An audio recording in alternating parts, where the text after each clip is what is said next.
The Springfield Cardinals return to the Ozarks today. Sports Director Whitney Scott is standing by live with the team's general manager, Matt Gifford. Hi, Whitney. Well, Michelle, we are on the main concourse just down the first baseline, and it definitely feels like baseball weather out here today. It is beautiful. Hard to believe the Springfield Cardinals about to open their 6th season here at Hammons Field.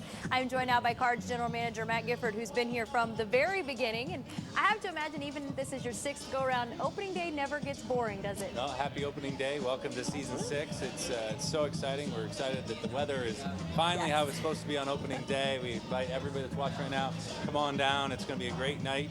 We got some fun things planned. Well, Matt, thank you very much. I appreciate your time. Thanks for all the info. Definitely come out and check it out. Sounds like a ton of stuff going on. So I will be back just a little bit later. We talked about the future of Cardinal baseball. It is definitely alive and well. We'll have a few of the Springfield Cardinals getting plenty of time up in St. Louis. For right now, I'm going to send it back to the studio. Michelle? Okay, thanks, Whitney. Welcome back out here at Hammons Field. Joan Christine Dawes live here for the opening day. It is burning up. We got the sun shining bright. It's a beautiful day, actually. Now, we were talking about baseball, but let's talk about non-baseball activities, because if you're not totally into the game, there's so much still to do out here at Hammons Field. Well, let's face it, there's a lot of people who come out to the game to be entertained and Sure. not really big baseball fans, but still like to come. Yes. And we know well about these because for the first 2 years of the season, this is 6th season, for the first 2, we were the MCs on field. For some people, it's the best part of the game. It's the time between the innings when the players are warming up. Well, this year they're going to have new games like the Yahtzee dice game on the field. Also back are musical chairs, which is a crowd favorite. And there will also be something pretty high-tech, and it involves the Wii baseball game. It's pretty much the biggest Wii in the country. That's how you got to look at it. So you're on top of the dugout, and you're swinging with the sensor ball right there, and you're playing for all the fans. And Jacob knows. He's kind of been working with the Cardinals now for several years. We've been up there in the booth with him a couple of times.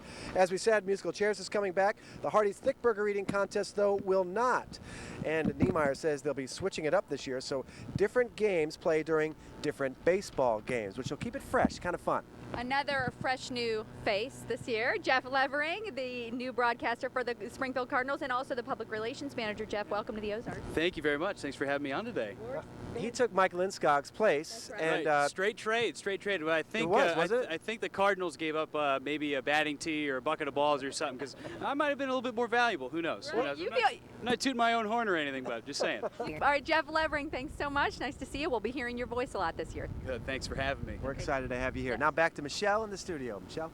Thanks, guys. An internet radio host well known for her ties to a militant Minutemen group says she did not abuse her children. Christy Chakowski is out of the Taney County Jail this afternoon. She's charged with child abuse and endangerment. KSPR's Emily Rittman talked exclusively to the woman who says she moved to the Ozarks to escape enemies she made as a Minutemen member. She joins us live by phone. Emily? Michelle, we just finished talking to Chakowski near her Branton home. Her internet radio show, TruthBrigade.com listeners, helped raise her bond money to get her out of jail this afternoon. Today, a judge lowered her bond from $50,000 to $10,000. Investigators say Chakowski kicked her 11 and 12-year-old girls out of her home for not obeying. Her girls then allegedly told officers their mom would order a man to tie them up and leave them in a room for hours. Chakowski says that all of the charges are false. She says, like any parent, she had sent her children to a room, and they did lock the door on that room, but she says the children were never tied up. And she says that no matter where she goes, false reports are filed because of her former Minutemen ties. She says that she came to the Ozarks trying to escape some of the harassment, but feels that those individuals and possibly some neighbors who had talked to those individuals are behind the reports that brought the officers to the area to begin with. We did ask the prosecutor about that, and he said that neither the officers nor the prosecutor's office had any idea about her past until we actually brought it up to them. So we will have much more of our interview with her of how she says these charges came about and why she's here in the Ozarks coming up on KSPR News at 6. I look forward to it. Thank you, Emily. Chakowski was an aggressive videographer for the San Diego Minutemen.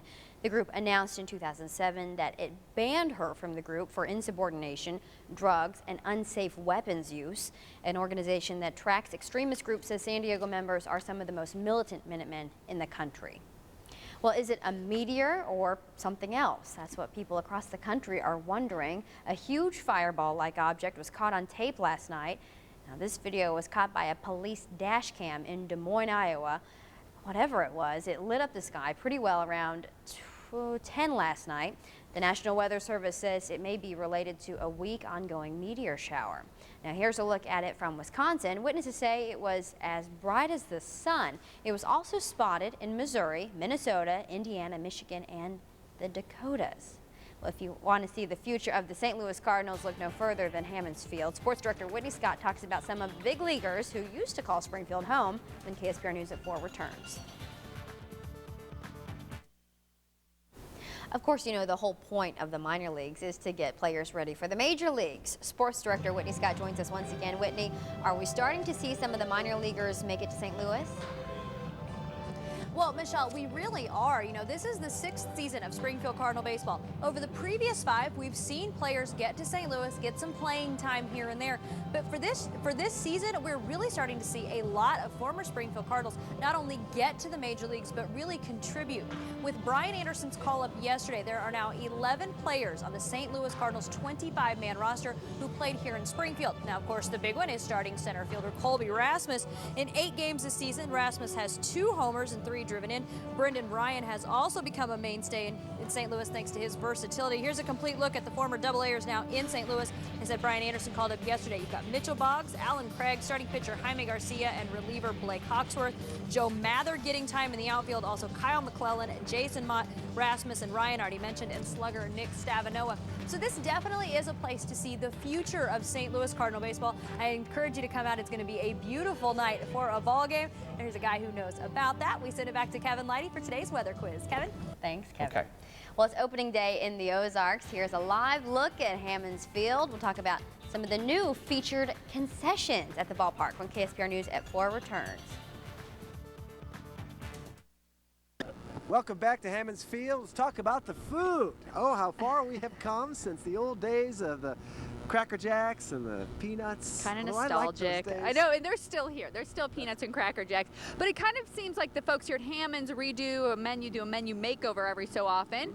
This year, there are some new things to talk about.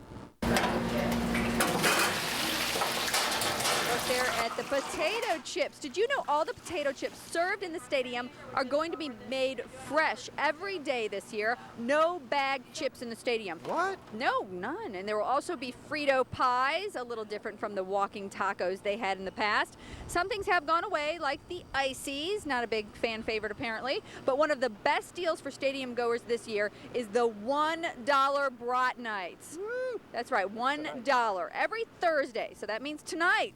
Johnsonville is working with the Cardinals to offer the promotional nights, and the Cardinals said they were trying to be money conscious with the food this year. The other thing is, we really look for value for our customers, and last year we introduced what we called the Cardinal Fan Pack, which is a hot dog, souvenir soda, large popcorn, and a ball cap, okay? And we're doing that again this year. It's just over $15. Well, if you go to the gift store and buy that ball cap, it's $15 just for the ball cap.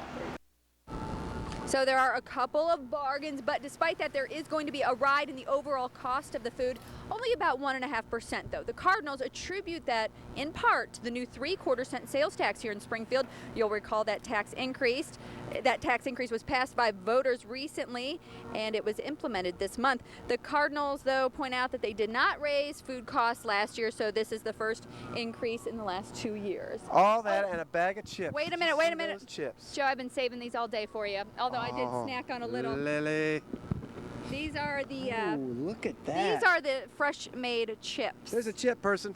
Look at that. This used to be full, but You know what? Dallas and I ate a few today. We got a couple of special guests that might want to try these. These are the first people who try the new potato chips. Gavin and Jeff, right? From Come Carthage? on in, Jeff. And Gavin. Gavin. Hey, so tell us about where you're from. We're from Joplin, over around Carthage, around Missouri Southern. Yeah, Missouri Southern University students, right? Glad to right. have you here. Grab a chip, man. There you go. First fans we've seen here at the game tonight. Step up a little bit closer to me there. I know that Joe told you to stand back, but not too far back. Now, why are you here so early? Oh, we were bored, and it's opening night, so we figured come up and watch the Cards game, see what's going on. We figured more to be going on out here, but nobody seems to be out here. We're the first ones. Congratulations. What were you looking forward to this? Did you plan on coming this early? Yeah, we were just real enthusiastic to get out and do something, you know, and especially coming up here to my first Cards game here in Springfield.